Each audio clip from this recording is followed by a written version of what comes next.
today, December 7th, 1941, a date which will live in infamy.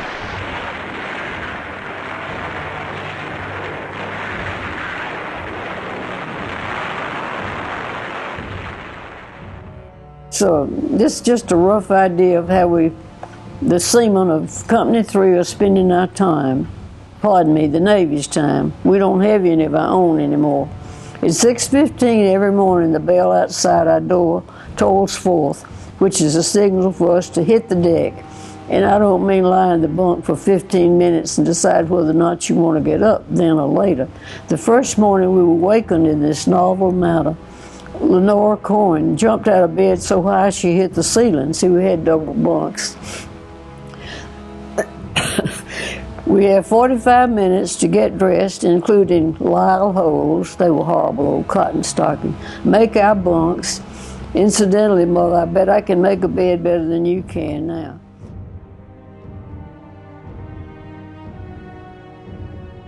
My senior year in college, the ways were just getting started, very few ways then, but we had two wave officers come to Tallahassee and make a speech to us, a recruiting speech actually, and I was on the front seat at both of those things to hear them, and the more I heard about it, the more I wanted to join, and pretty soon I knew that if I didn't get in, it was going to kill me. I just felt that I wanted to do something for the war effort.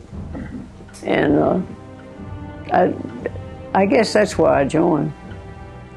But it wasn't easy to get in, let me tell you what. I didn't weigh enough, can you believe that? I didn't weigh quite enough. But on the way down for my physical, some of my friends were with me, and we stopped at a fruit stand, and they literally stuffed me with about a dozen bananas. So when I got on the scales, I was fine. Oh. My eyes were bad. You had to have certain eye requirements. And so, I hate to tell you this, but I went over to the infirmary and I memorized that eye chart before I took my physical. And I didn't know that they'd use that one, but I was hoping they would. And as soon as I went in for the physical and I saw it, I said, oh, I'm saved. It's the same one. I just could rattle it right off.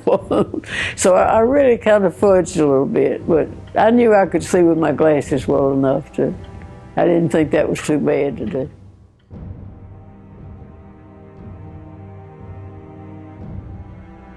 I got my orders in to report to the Norfolk Navy Yard, which is in Portsmouth, Virginia. And I was not dispersing officer, I was assistant to the dispersion officer, who turned out to be the nicest gentleman. He was regular Navy. Now, I'd always heard that the regular Navy men did not cater too much to waves, but this fellow liked the waves. He was so nice to us. He'd take me with him aboard ship sometime when he had business on ships. That was a lot of fun. We had a lot of ships coming into that yard for repair. And while I was stationed there, the Shangri-La was launched. That was quite an event. Miss Doolittle was there to break that bottle of champagne, and that was one of the biggest things I think I ever saw in the Navy, was when I saw that champagne splattering all over that ship. That's one of the highlights of my. The main highlight was that was where I met my future husband, on a Navy Yard bus. Can you beat that? That's where I met Frank. He was stationed at the Navy Yard too. Several months after that, we became engaged, planned to get married. The week after I got my engagement ring, I got orders to go to Naval Air Station down in South Georgia. And I told Frank, I said, I'm just not going. And he said, Nell, you just don't tell the Navy what you're going to do. You go. If you don't, you'll be court-martialed. So I had to leave right with the ring been on my finger 1 week. Had to go down there and assume the duty of the dispersion officer, which was a lot different than being an assistant.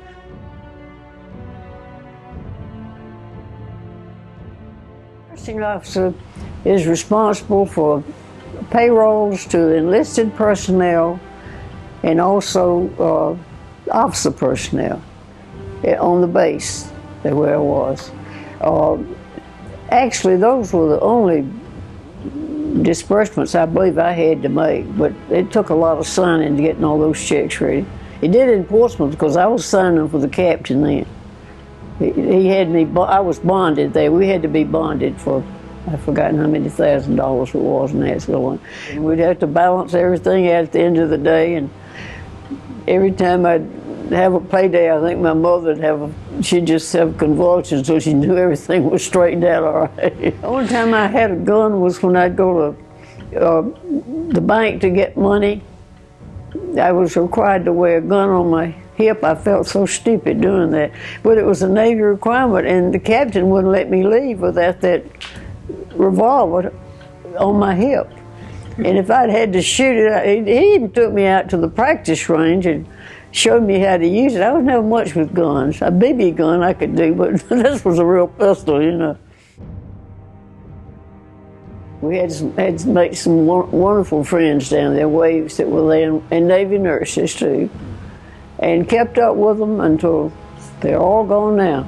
There not many waves left. That I know of only one girl now, and she is not stationed.